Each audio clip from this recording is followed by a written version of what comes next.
नमस्कार। आज बात करेंगे एक ऐसे प्राचीन भजन की जो आस्था की दुनिया से निकलकर सीधा आधुनिक विज्ञान के दरवाजे पर दस्तक दे रहा है। जी हाँ, हम बात कर रहे हैं हनुमान चालीसा की। तो सवाल यही है ना, कि भाई 16वीं सदी की एक भक्ति कविता आज अचानक न्यूरो साइंस और मटेरियल साइंस का टॉपिक कैसे बन गई। मतलब बात सिर्फ भक्ति की नहीं है, इसके पीछे कुछ और भी है, कुछ बहुत गहरा। तो चलिए सबसे पहले इसकी कहानी समझते हैं कि ये बना कैसे। इसकी शुरुआत भी काफी नाटकीय और प्रेरणादायक है। तो देखिए, इसे 16वीं शताब्दी में रचा था महान कवि संत तुलसीदास जी ने। और दिलचस्प बात यह है कि उन्होंने इसे अवधी भाषा में लिखा। अब अवधी उस समय आम लोगों की भाषा थी, तो मतलब ये साफ था कि वो चाहते थे कि ये ज्ञान किसी खास वर्ग तक सीमित न रहे, सब तक पहुंचे। अब इसकी रचना के पीछे की कहानी तो और भी कमाल की है। कहा जाता है कि उस वक्त के मुगल सम्राट ने तुलसीदास जी को दरबार में बुलाया और जब उनसे कोई चमत्कार दिखाने को कहा गया तो उन्होंने कहा, मैं तो बस एक भक्त हूँ। इस बात पर उन्हें जेल में डाल दिया गया और उसी जेल में, उसी कैद में उन्होंने ये 40 छंद रचे। और किंवदंती तो ये भी है कि इसके बाद जो हुआ वो किसी चमत्कार से कम नहीं था। दरबार में बंदरों ने ऐसा उत्पात मचाया कि सम्राट को तुलसीदास जी को रिहा करना ही पड़ा। तो ये तो थी इसकी बनने की कहानी। अब जरा ये समझते हैं कि इस चालीसा का असल में वादा क्या है, इसकी शक्ति क्या है आस्था की नज़र में। और इसके नाम में ही इसका सार छिपा है। ये संख्या 40, ये सिर्फ एक नंबर नहीं है, यही इसकी पूरी पहचान है। जी, चालीसा, ये शब्द निकला है हिंदी के 40 से। इसका सीधा सा मतलब है 40 छंदों की एक रचना। बिल्कुल सीधी, सरल, लेकिन बहुत शक्तिशाली संरचना। और सदियों से पीढ़ी दर पीढ़ी लोगों का ये विश्वास रहा है कि चालीसा का पाठ करने से गजब के फायदे होते हैं। शारीरिक और मानसिक शक्ति तो मिलती ही है, साथ ही ये भी माना जाता है कि ये बुराई को दूर करती है, बुद्धि तेज करती है और यहाँ तक कि ग्रहों के बुरे प्रभाव से भी बचाती है। तो कुल मिलाकर देखें तो ये आस्था की उस शक्ति का प्रतीक है। एक ऐसा विश्वास जो कहता है कि भगवान हनुमान की भक्ति से असाध्य को भी साध्य किया जा सकता है, यानी जो नामुमकिन लगता है उसे भी मुमकिन बनाया जा सकता है। ओके, तो अभी तक हमने बात की इतिहास और आस्था की, लेकिन अब कहानी में एक बहुत ही दिलचस्प मोड़ आने वाला है। अब हम आस्था के दायरे से बाहर निकलकर विज्ञान की दुनिया में कदम रख रहे हैं। चलिए देखते हैं कि जब कोई जाप करता है तो उसके दिमाग के अंदर असल में होता क्या है।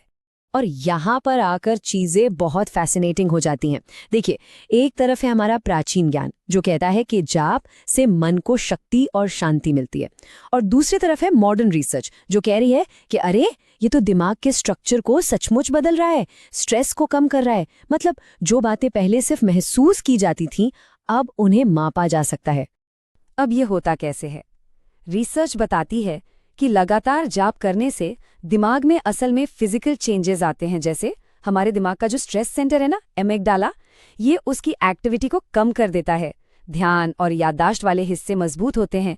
यहाँ तक कि ये शरीर की नसों को शांत करके हार्ट रेट और इम्यून सिस्टम को भी बेहतर बनाता है। और तो और ये हमें गहरी शांति वाली अल्फा और थीटा ब्रेनवेव्स की स्थिति में ले जाता है। और ये सिर्फ थ्योरी नहीं है, इसे हम नाप भी सकते हैं। जैसे ये चार्ट देखिए, भक्ति के साथ जाप करने वालों में स्ट्रेस हार्मोन, जिसे कॉर्टिसोल कहते हैं, उसका लेवल काफी कम पाया गया है। और इसके साथ साथ इमोशनल स्टेबिलिटी और मुश्किल हालात से निपटने की दिमागी क्षमता दोनों ही बढ़ जाती हैं। लेकिन रुकिए, कहानी सिर्फ दिमाग तक ही सीमित नहीं है। अब कुछ रिसर्चर्स तो चालीसा के छंदों में इससे भी गहरे वैज्ञानिक कनेक्शंस देख रहे हैं। और ये हमें ले जाता है एक बिल्कुल अलग फील्ड में, मटेरियल साइंस यानी पदार्थ विज्ञान की दुनिया में। और हाँ, ये कोई हवाई बात नहीं है, ये बाकायदा एक एकेडमिक पेपर में छपा है जिसमें इस बात पे रिसर्च की गई है कि हनुमान चालीसा में जो बातें कही गई हैं वो मटेरियल साइंस के कॉन्सेप्ट से कैसे मिलती जुलती हैं। तो इसे समझने के लिए एक कॉन्सेप्ट को समझना जरूरी है, स्ट्रेंथ ऑफ मटेरियल्स। ये साइंस की वो ब्रांच है जो ये स्टडी करती है कि कोई भी चीज, कोई भी मटेरियल टूटने या अपना शेप खोने से पहले कितनी ताकत या कितना फोर्स झेल सकता है। तो अब देखिए ये कनेक्शन कितना कमाल का है। चालीसा में एक लाइन है, महावीर बिक्रम बजरंगी, जिसका मतलब है वज्र जैसे अंगों वाले। तो रिसर्चर्स इसकी तुलना करते हैं उन मटेरियल से जिनकी ताकत बहुत ज्यादा होती है, जैसे हीरा, है ना दिलचस्प।